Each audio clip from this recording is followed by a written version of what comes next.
Kisah ini dimulai dengan kemunculan Jian Gang sebagai entitas iblis yang dikelilingi oleh aura merah mengerikan yang menanamkan rasa takut yang mendalam di hati semua yang melihatnya. Jeritan segera meletus, memperingatkan kemunculannya dan menuntut agar pemimpin aliansi Murim segera diberitahu.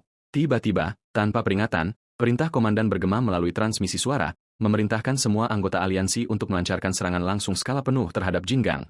Komandan mengakui bahwa perintah ini pasti akan membawa mereka pada kematian, tetapi ia membenarkan keputusannya yang sulit dengan kebutuhan untuk menghentikan iblis ini dengan segala cara, mendesak mereka untuk mengorbankan nyawa mereka demi melindungi generasi mendatang.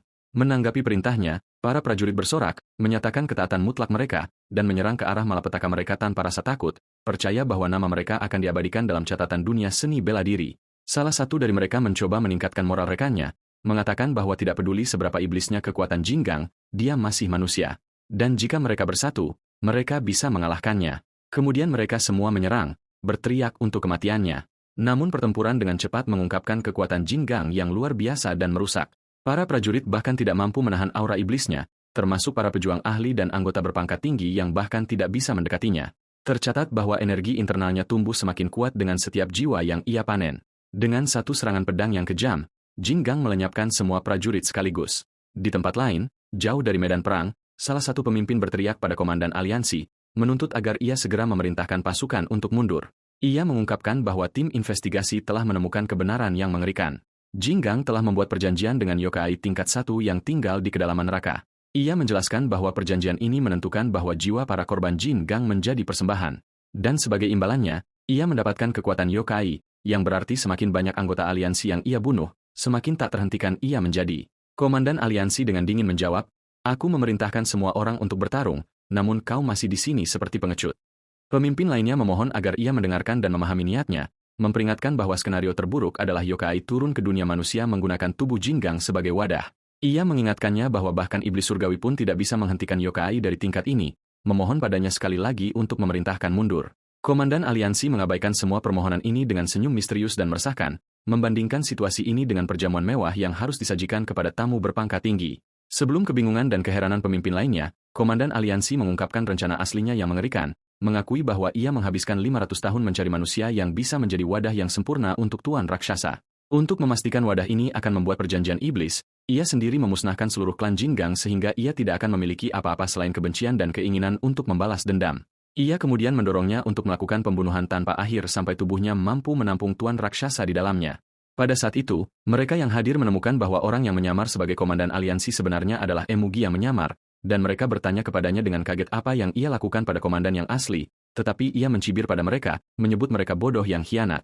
Setelah identitas aslinya terungkap, Emugi menyerang para prajurit yang tertegun, mengejek mereka dengan mengungkapkan bahwa komandan yang mereka ikuti dengan setia selama puluhan tahun tidak lain adalah dirinya. Pada saat itu, kekuatan yang luar biasa dan tak terduga meletus, dan tuan raksasa, seorang yokai, langka bahkan di neraka, terwujud dalam wujud penuhnya, dibedakan oleh mata ketiga yang menakutkan. Emugi mengambil wujud aslinya sebagai ular raksasa dan membungkuk di hadapan tuan barunya, menyatakan kesetiaan penuhnya dan memberitahunya bahwa ia akan menjadi pelayannya yang setia yang akan mencapai ambisi besarnya.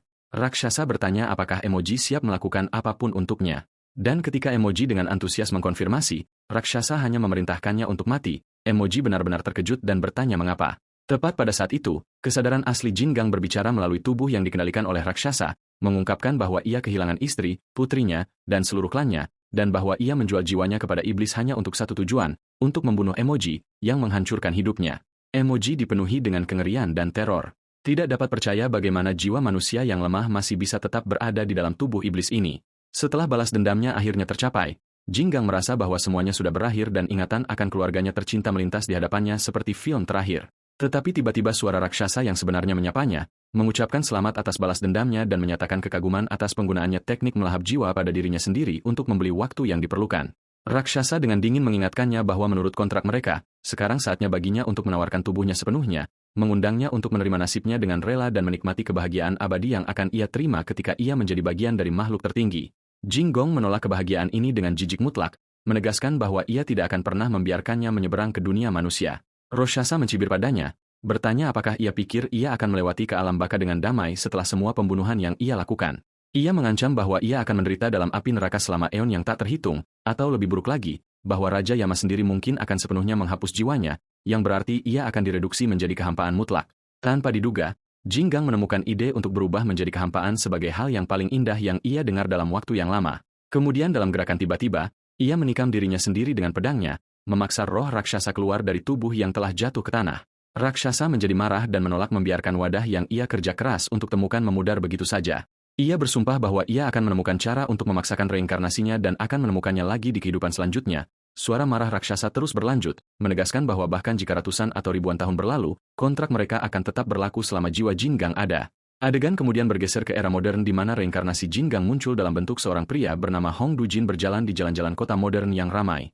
Dojin tenggelam dalam mimpi buruk yang mengerikan di mana ia mengingat kembali kenangan menyakitkan dari pembantaian klannya sementara Jinggang berdiri tak berdaya, tidak bisa berbuat apa-apa selain berteriak dari intensitas rasa sakit dan kemarahannya. Ia melihat Imugi dalam wujud manusianya secara brutal membantai anggota keluarganya.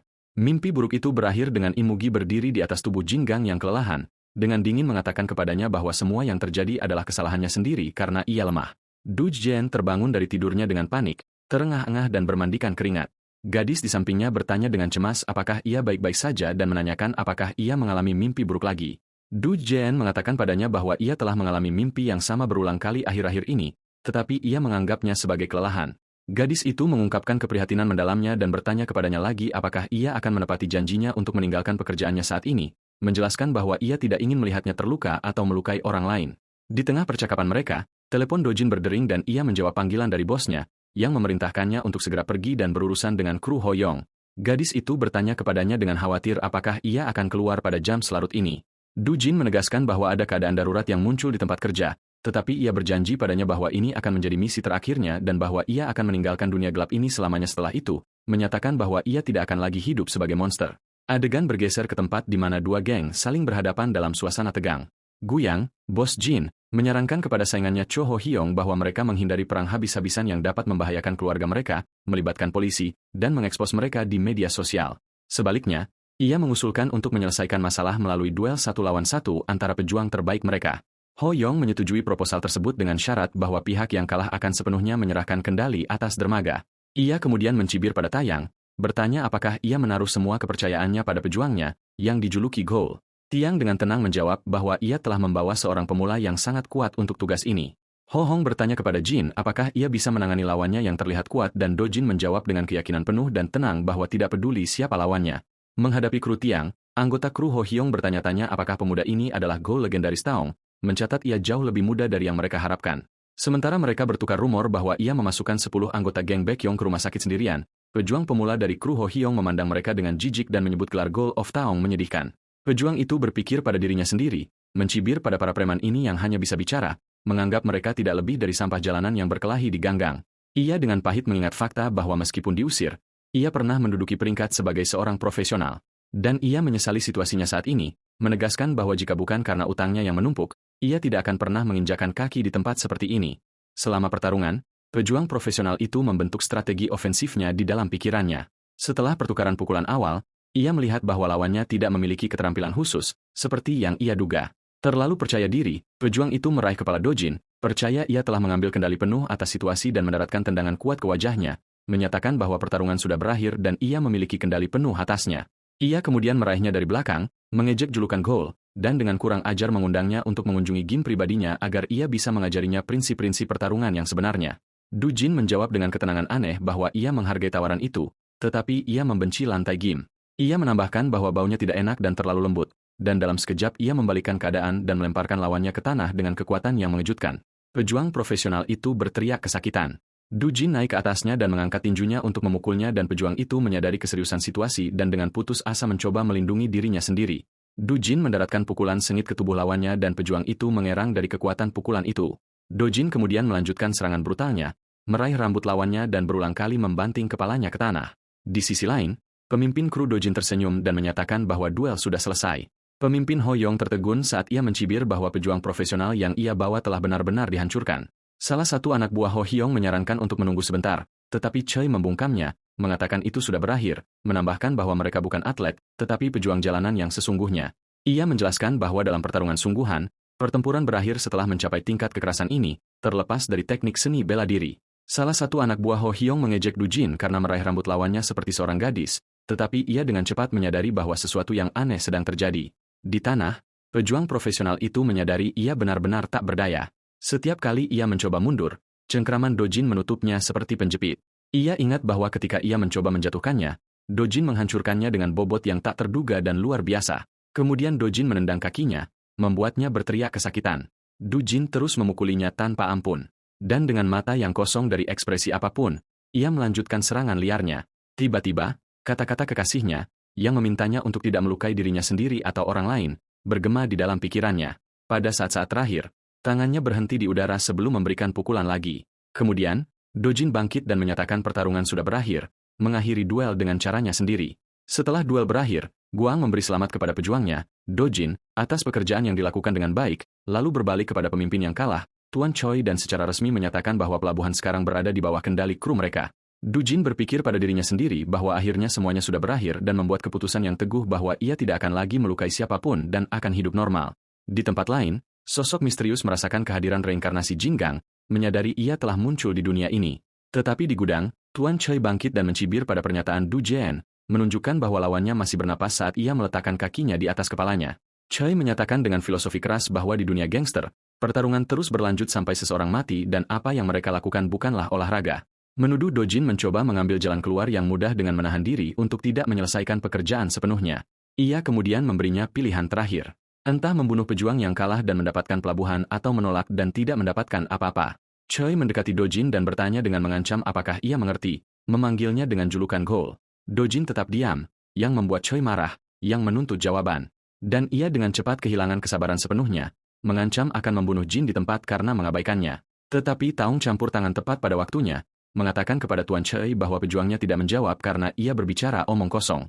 Ia kemudian mengacungkan pisau, menasihati Choi untuk berhenti mempermalukan dirinya sendiri dan menyarankan agar mereka mengakhiri segalanya seperti pria yang terhormat. Choi mencibir pada gagasan tentang kehormatan, bertanya-tanya bagaimana ia bisa tetap tenang sementara Taung berbicara seperti ini.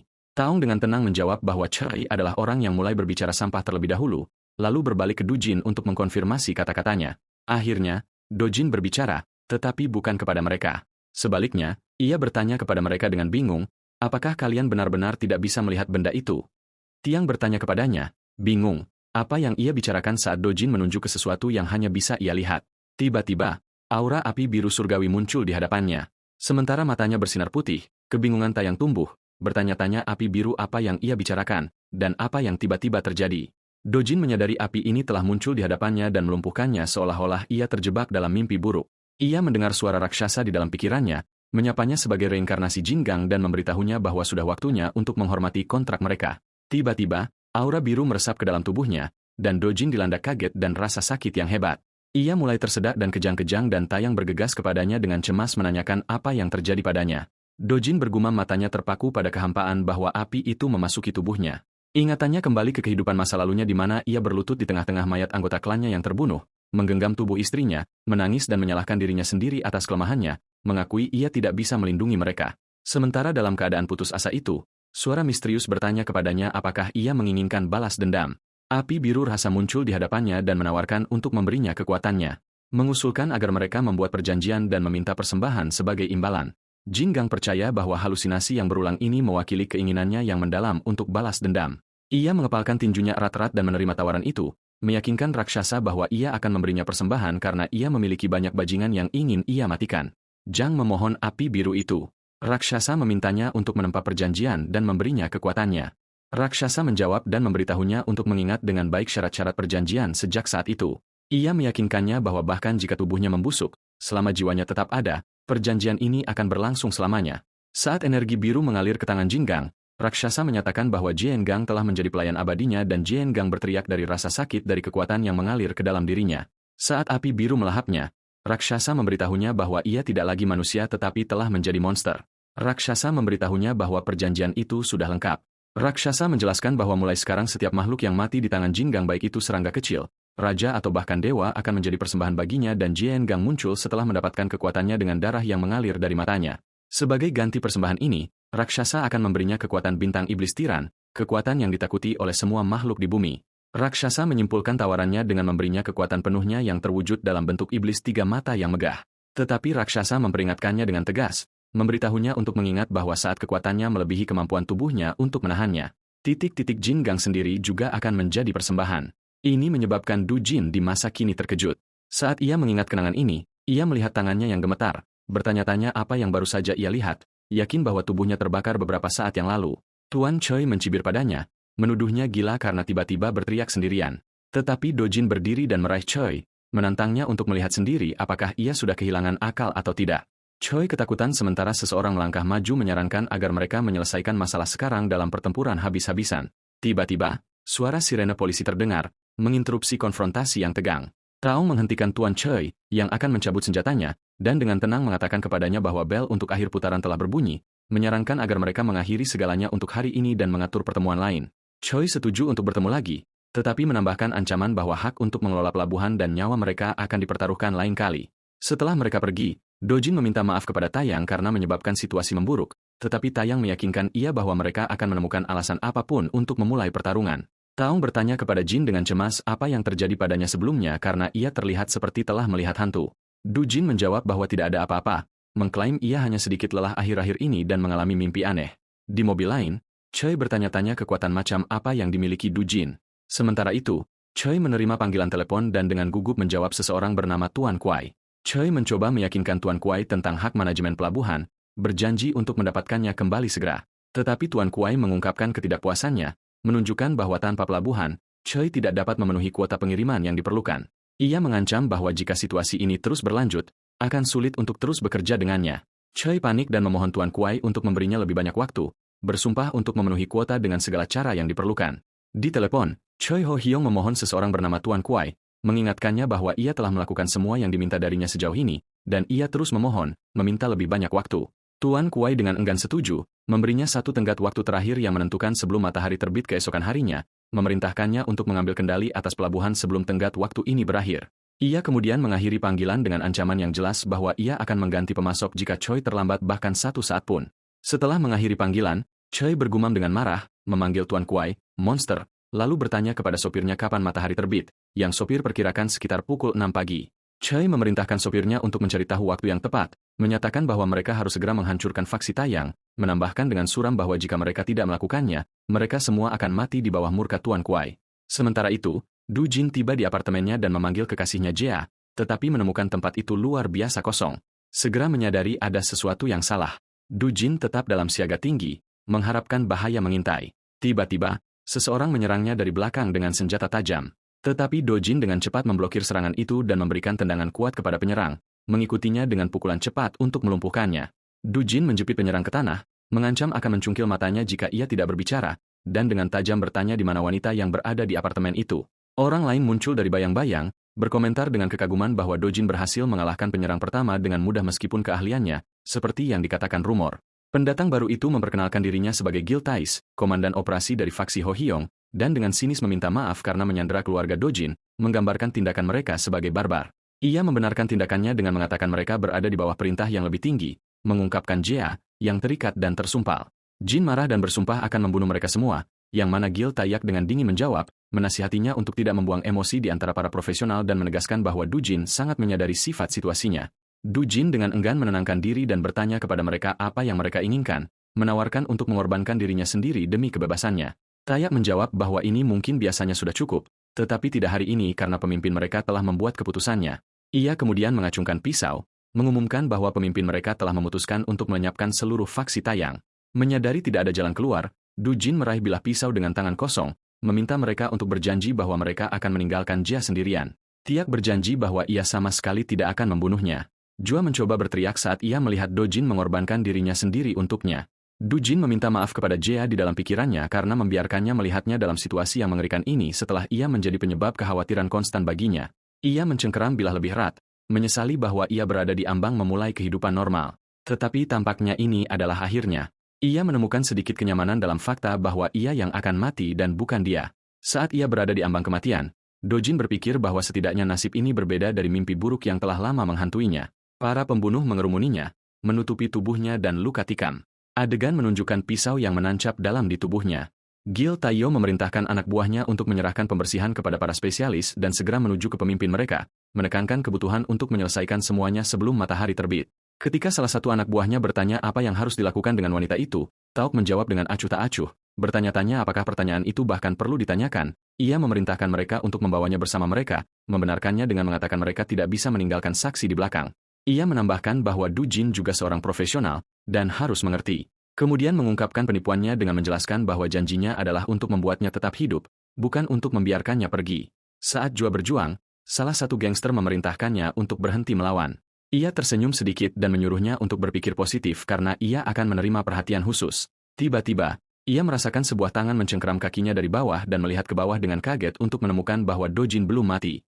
Meskipun lukanya parah, Do Jin menikam kaki pria itu dengan paksa, dan pria itu berteriak kesakitan, berharap Do Jin baru saja mati dengan tenang. Kemudian Giltesk menyadari dengan ngeri bahwa pria itu mencoba menarik pisau keluar dari tubuhnya dan berteriak padanya untuk tidak melakukannya. Giltesk berkomentar mengakui bahwa melukai arteri dengan presisi seperti itu saat tidak sadar membuat Do Jin layak disebut iblis. Saat adegan menunjukkan Do Jin dan pria itu basah kuyup dalam darah mereka setelah Do Jin menikamnya dengan pisau yang sama.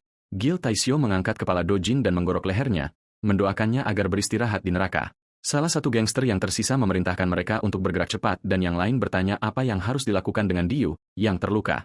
Pemimpin itu menjawab bahwa seseorang yang arteri femoralnya putus akan mati dalam waktu 2 menit, dan memerintahkan para pembersih untuk diberitahu untuk menanganinya sementara Diu menghembuskan napas terakhirnya merasakan dingin yang mematikan. Adegan menunjukkan mayat Do Jin yang tidak bernyawa.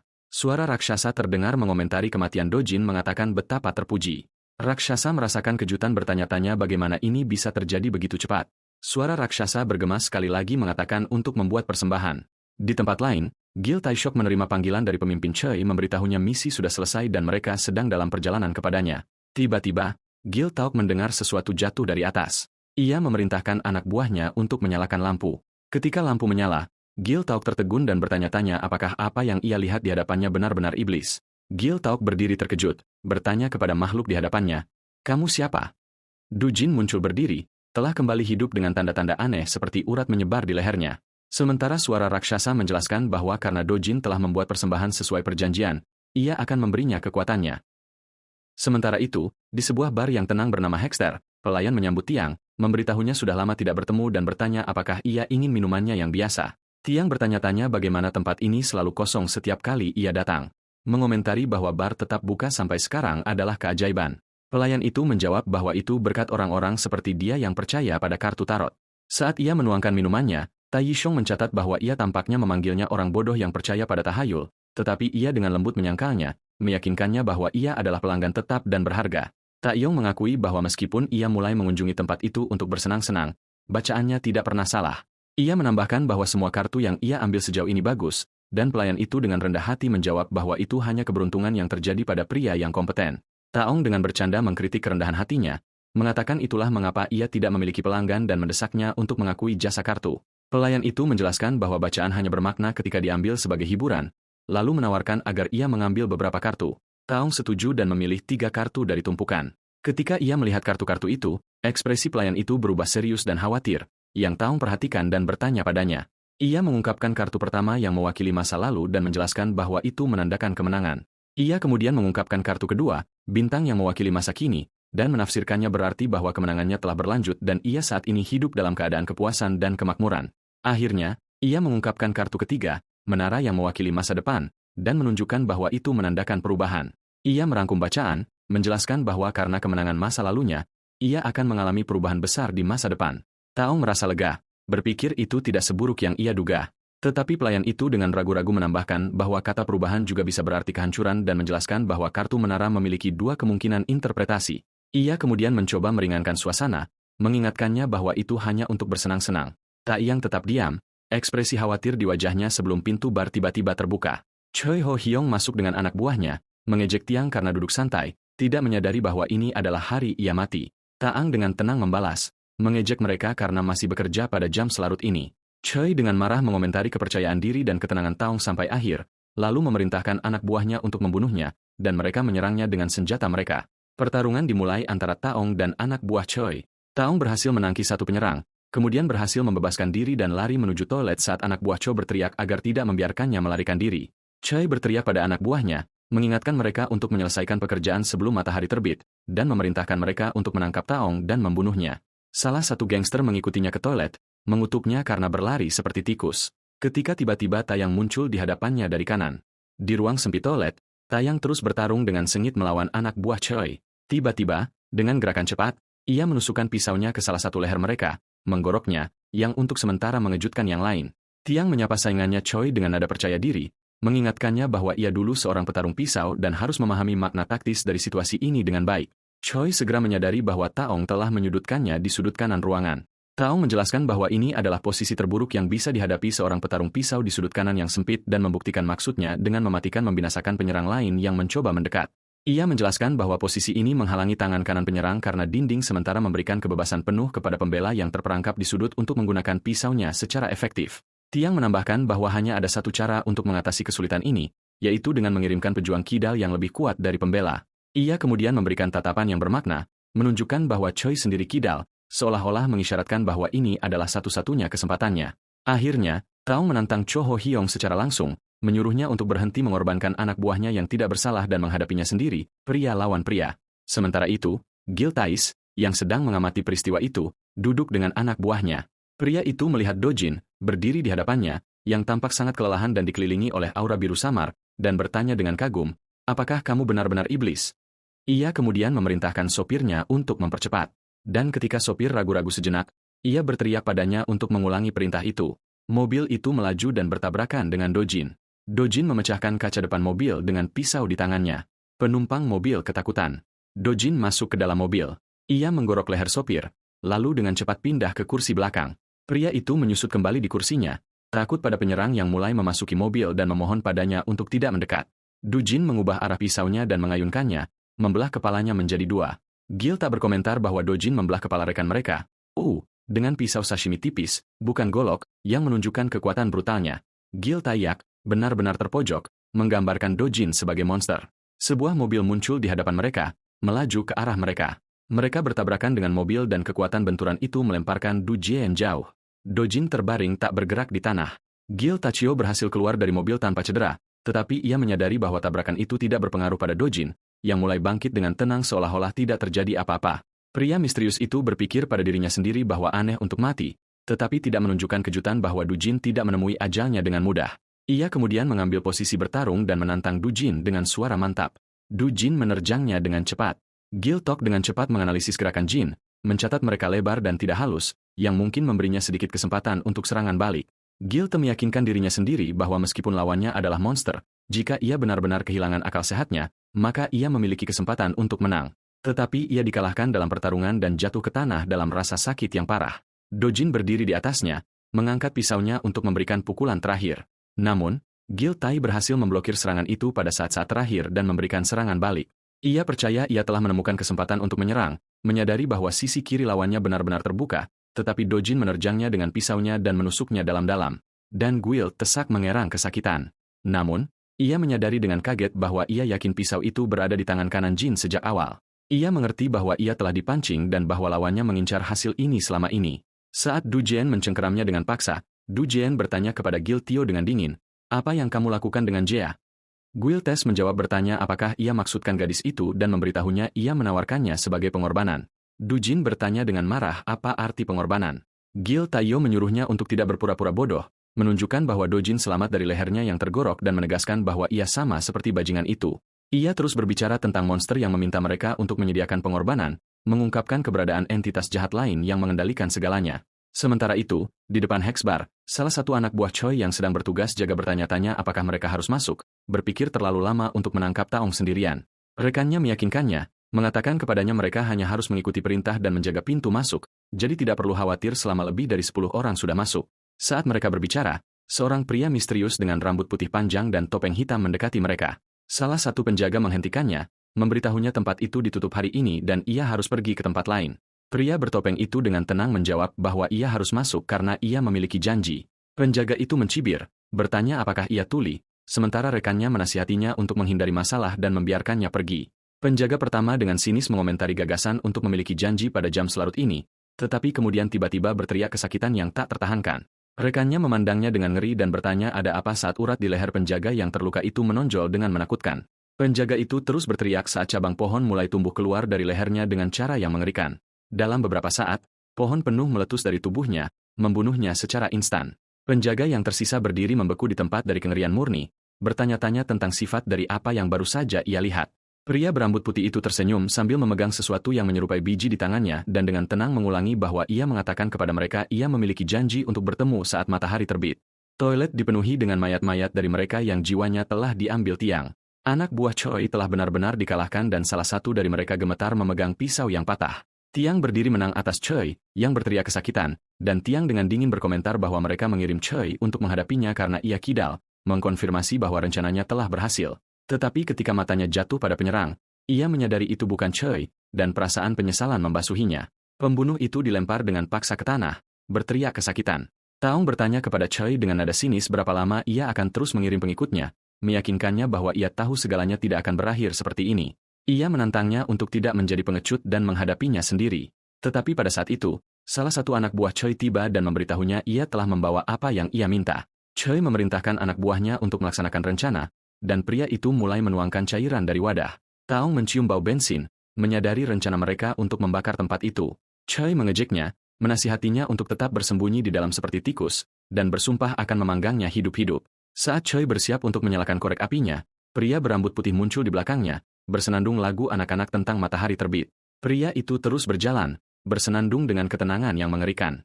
Choi berbalik dengan kaget dan tidak percaya, memanggil pria itu dengan nama Tuan Kuai dan bertanya bagaimana ia bisa sampai di sini.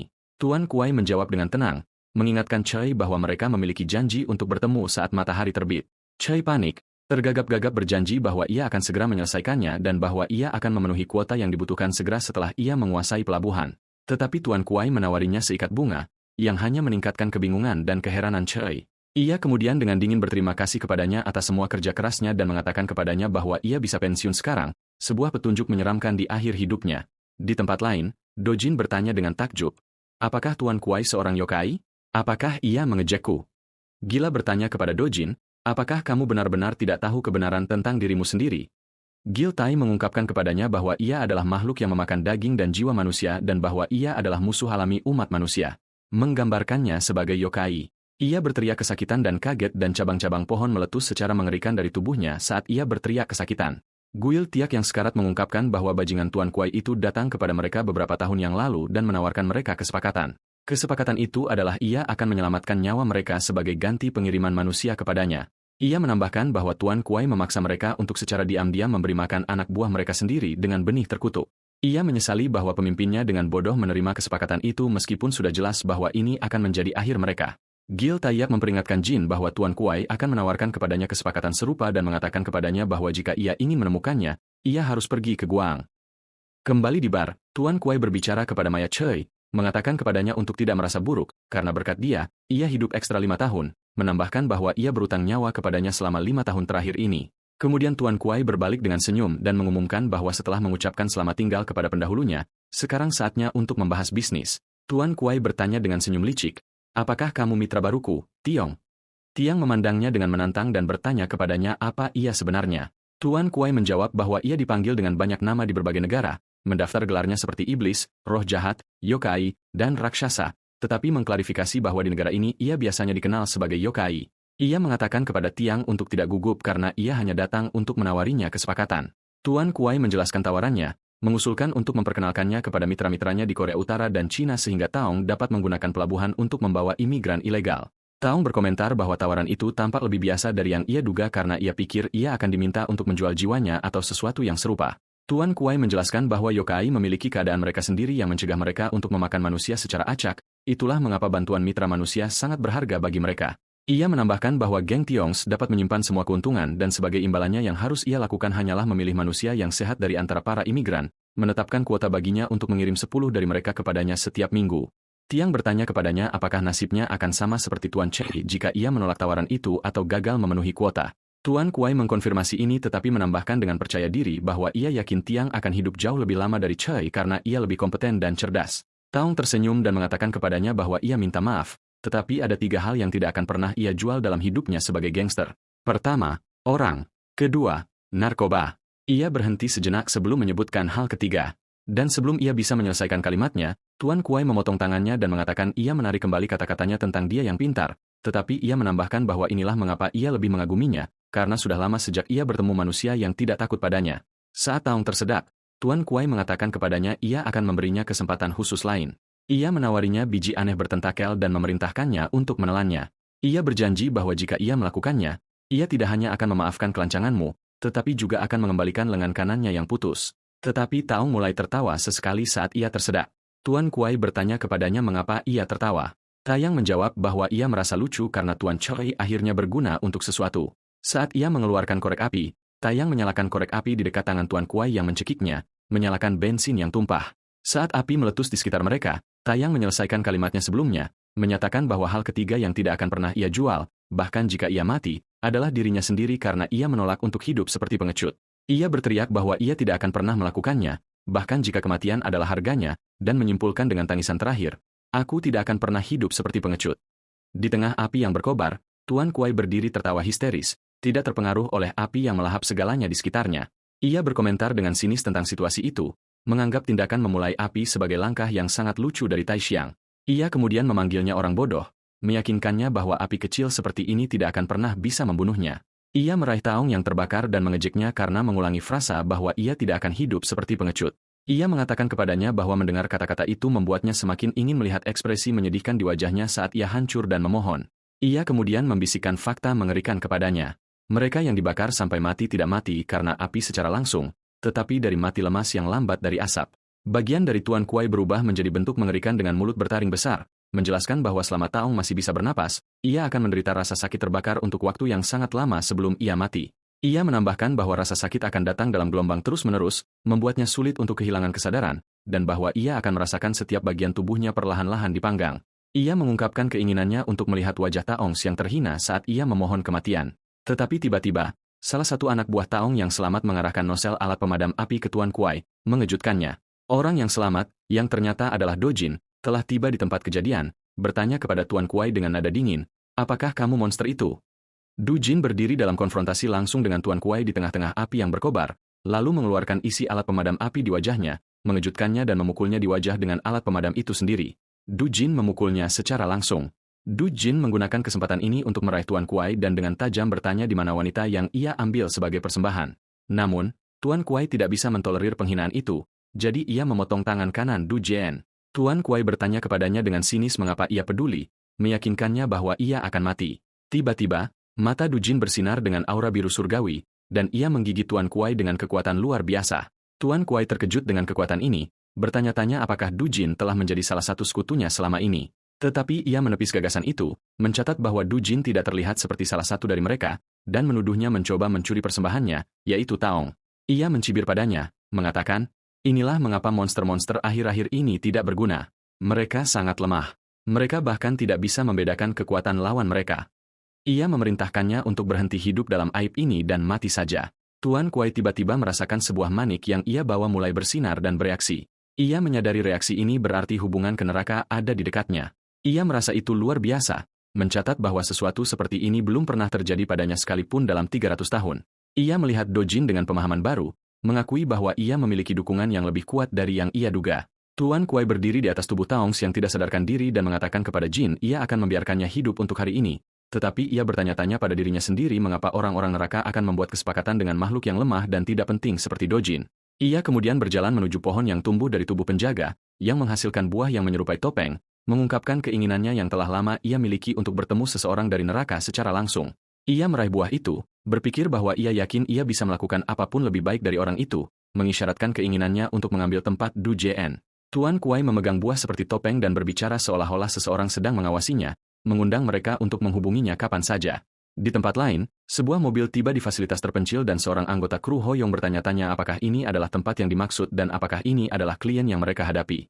Rekannya berkomentar bahwa itu aneh, bertanya-tanya mengapa tempat persembunyian sebesar ini akan dibangun di tempat seperti ini. Rekannya menjelaskan bahwa jika mereka memperdagangkan manusia sebagai budak, mereka akan membangun pangkalan di dekat pantai untuk pengiriman yang lebih mudah, dan jika mereka memperdagangkan organ, mereka tidak akan membangun sesuatu yang sebesar dan mencolok ini.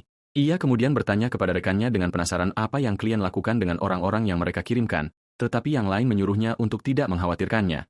Ia menambahkan bahwa mereka hanya harus melakukan seperti yang diperintahkan, lalu memerintahkan semua orang untuk membongkar kargo. Di dalam truk transportasi, Jua duduk ketakutan di sudut dan salah satu gangster memerintahkannya untuk bergerak dan keluar, mengancam akan menyeretnya dengan paksa. Ia berteriak di wajahnya, bertanya apakah ia tuli, dan memerintahkannya untuk segera keluar. Rekannya, yang telah mengajukan pertanyaan, menyadari bahwa Jua benar-benar tidak sadarkan diri, menunjukkan tanda-tanda syok yang parah. Ia memandangnya dengan cemas, bertanya-tanya apa yang mereka lakukan padanya. Ingatannya kembali ke masa lalu di mana terungkap bahwa ia sebenarnya adalah seorang polisi yang menyamar dan ia mengingat percakapan dengan bosnya yang memberi selamat kepadanya karena lulus kedua di kelasnya. Bosnya Jang Seong-cheol menjelaskan kepadanya bahwa yang terbaik di kelas terlalu menarik perhatian dan orang yang menduduki peringkat kedua adalah orang yang sempurna untuk misi seperti itu. Ia kemudian menawarinya kesempatan untuk menjadi pahlawan bagi negaranya. Polisi muda itu mengulangi kata pahlawan. Mempertimbangkan tawaran itu, kepala polisi menjelaskan kepadanya bahwa kasus orang hilang telah menumpuk selama bertahun-tahun dan bahwa kru Ho Yong memiliki koneksi ke organisasi kriminal asing. Ia menugaskannya misi untuk menyelidiki mereka dengan menyusup ke barisan mereka. Kembali ke masa kini, polisi yang menyamar itu berpikir bahwa setelah setahun menyusup, perang geng telah membuka kesempatan baginya untuk berpartisipasi dalam operasi pengiriman. Berkat itu, ia akhirnya bisa menyaksikan operasi perdagangan manusia dengan matanya sendiri. Ia bahkan mencapai markas mitra atasan mereka. Ia kemudian mulai berteriak, mencoba menyebabkan keributan dan berteriak pada salah satu penjaga untuk keluar atau ia akan membunuhnya. Ia berpikir pada dirinya sendiri bahwa ia memberitahu bosnya dalam perjalanan ke sini dan bahwa cadangan akan tiba setiap saat untuk mengakhiri mimpi buruk ini. Di dalam, salah satu penjaga bertanya-tanya dalam bahasa Cina apa yang terjadi di luar. Tiba-tiba, para pria dari kru Ho Yong diserang oleh klien mereka. Salah satu dari mereka memprotes, bertanya mengapa mereka diserang setelah mereka melakukan semua yang diminta dari mereka. Salah satu penyerang yang tampak mengerikan menjawab bahwa ini adalah perintah bos dan bahwa kesepakatan dengan kru Ho Yong sudah berakhir. Ia mengumumkan bahwa mereka tidak lagi menjadi mitra tetapi telah menjadi produk. Pemimpin tim Ho Yong berteriak marah dan tidak percaya, mengulangi kata produk. Penyerang itu mengatakan kepadanya bahwa pertempuran adalah feodal dan ia harus menerima nasibnya. Tetapi pemimpin tim menolak untuk menyerah dan menyerangnya dengan pisau. Namun, ia segera dikalahkan dengan satu pukulan. Penyerang itu berdiri di atasnya, menyatakan bahwa keberaniannya tidak lagi memiliki nilai sebagai produk dan memerintahkan anak buahnya untuk membuangnya atau memberikannya sebagai hadiah kepada salah satu klien. Ia kemudian berbalik ke anggota kru yang tersisa yang ditangkap dan memerintahkan mereka semua untuk diubah menjadi produk. Di fasilitas perdagangan manusia, Jia ditunjukkan terikat dan tersumpal sementara salah satu penculik mengumumkan bahwa pengiriman akan terjadi hari ini. Dalam adegan yang menjijikan, para tawanan dipaksa untuk muntah dengan memasukkan cairan kental ke dalam mulut mereka. Salah satu tawanan, polisi yang menyamar, menjelaskan bahwa mereka dipaksa menelan sesuatu untuk memancing muntah. Setelah itu, mereka mencuci tubuh para tawanan dengan selang air. Salah satu penculik berbicara kepada rekannya bertanya kepadanya tentang jumlah produk yang dialokasikan untuk mitra dan yang lain menjawab bahwa itu adalah 2 potong kelas premium. Yang pertama memerintahkan 2 potong itu untuk dikemas sebagai premium dan sisanya sebagai biasa. Semua orang kemudian keluar melalui pintu. Ia berpikir pada dirinya sendiri bahwa memaksa mereka untuk mengosongkan perut mereka kemungkinan berarti mereka sedang dipersiapkan untuk perdagangan organ dan ia menyebut mereka orang gila karena melakukan ini bahkan kepada anggota geng mereka sendiri. Tetapi ia berpegang pada harapan, meyakinkan dirinya sendiri bahwa cadangan akan segera tiba. Para tawanan ditunjukkan sedang dibawa pergi dengan kalung diletakkan di leher mereka. Polisi yang menyamar itu mendekati Jia, meminta maaf atas apa yang terjadi sebelumnya, dan mendorongnya untuk bertahan dan tidak menyerah. Ia kemudian berpikir bahwa mungkin ia sebenarnya mengatakan kata-kata itu kepada dirinya sendiri. Ketika mereka memasuki ruangan lain, ia ngeri melihat dinding yang penuh dengan kandang-kandang kecil, dan di setiap kandang ada mayat, dan ia mencoba menyangkal perasaan takutnya. Du Jin bangun di tempat tidur bertanya-tanya di mana ia berada. Ia ingat bahwa ia sedang melawan bajingan itu, Tuan Kuai. Seorang wanita bertanya kepadanya, apakah kamu tidur nyenyak?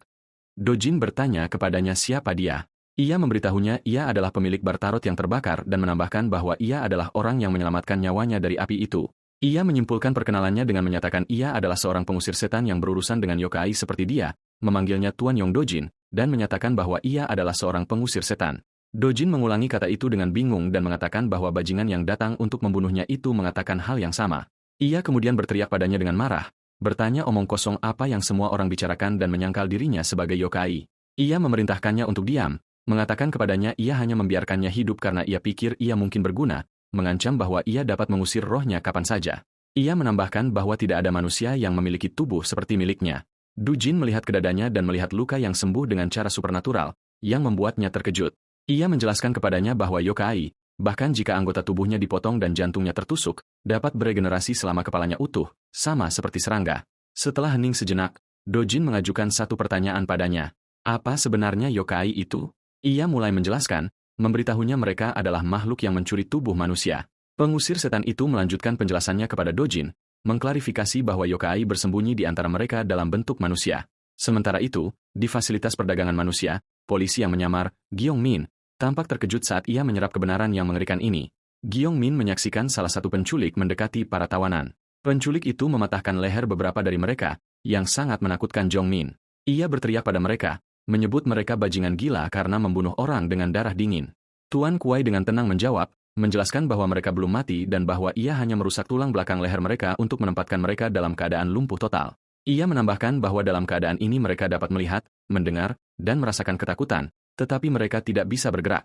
Tuan Kuai tersenyum dengan jahat, mengumumkan bahwa ini adalah spesialisasi perusahaan mereka, manusia segar yang direndam dalam ketakutan yang matang, produk yang ditujukan untuk klien yang merasa sulit untuk berburu sendiri.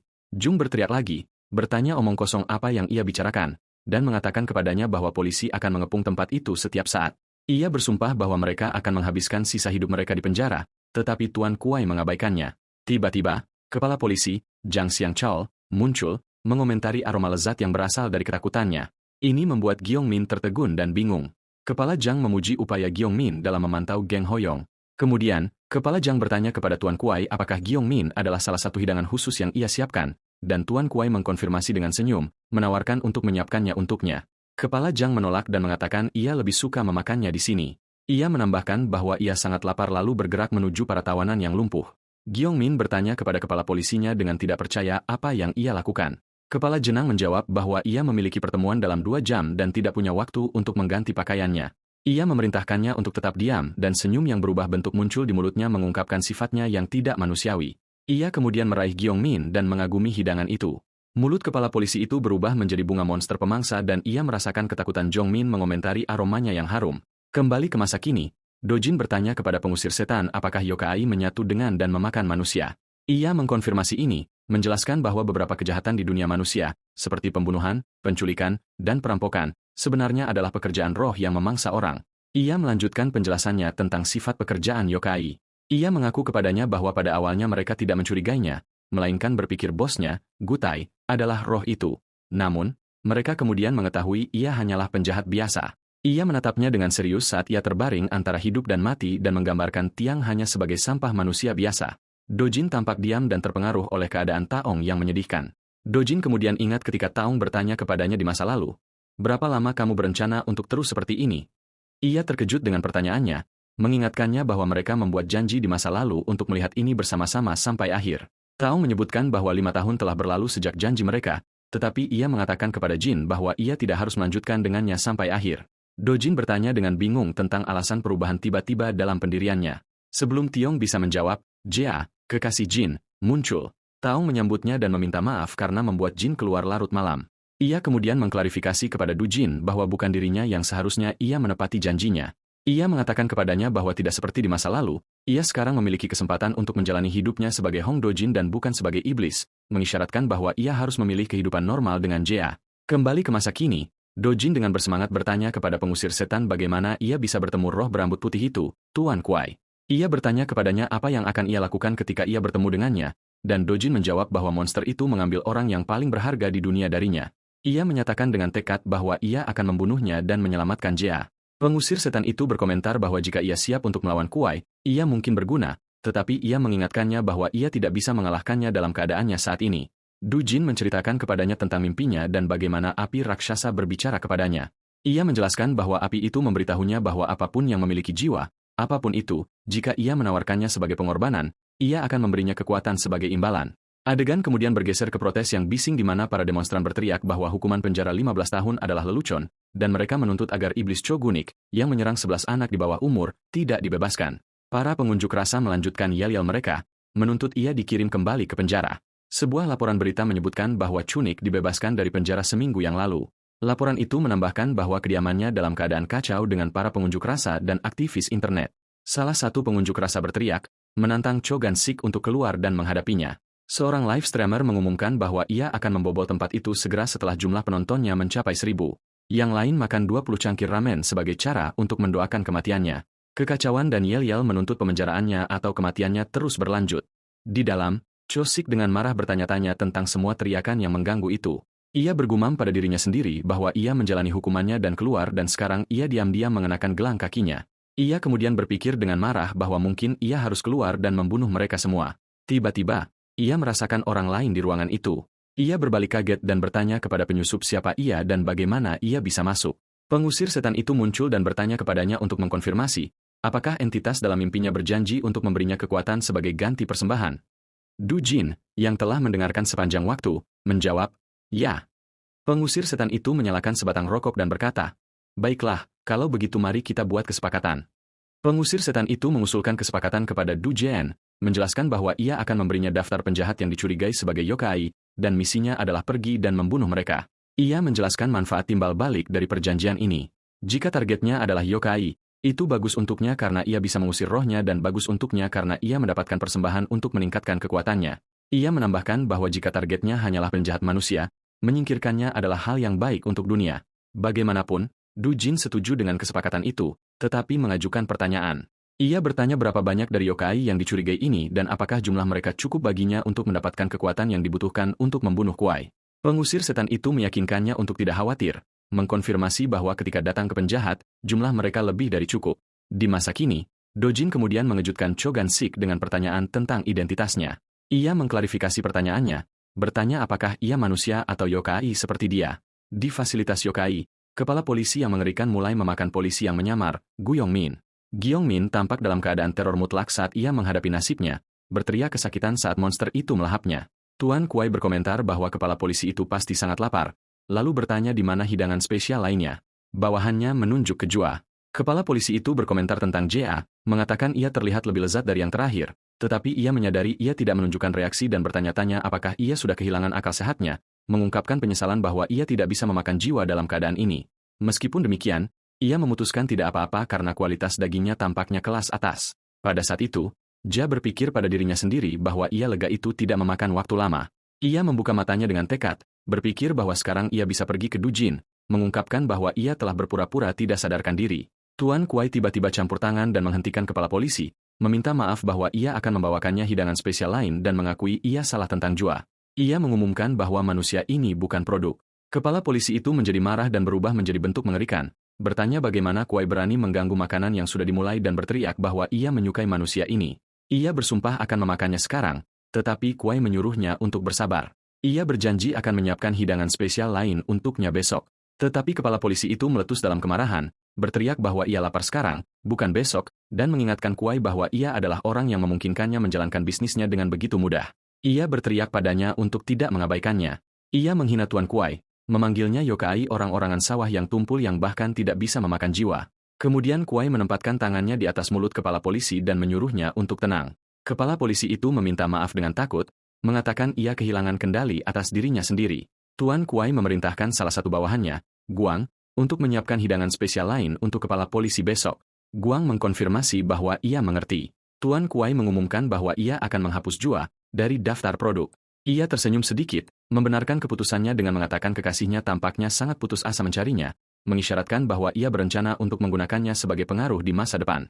Di tempat lain, tanda-tanda kekuatan raksasa ditunjukkan menyembuhkan tangan Do Jin. Pengusir setan itu menjelaskan kepadanya bahwa tubuh yokai sangat cocok untuk bertarung dan mengingatkannya bahwa selama kepala utuh, tubuh dapat sepenuhnya beregenerasi.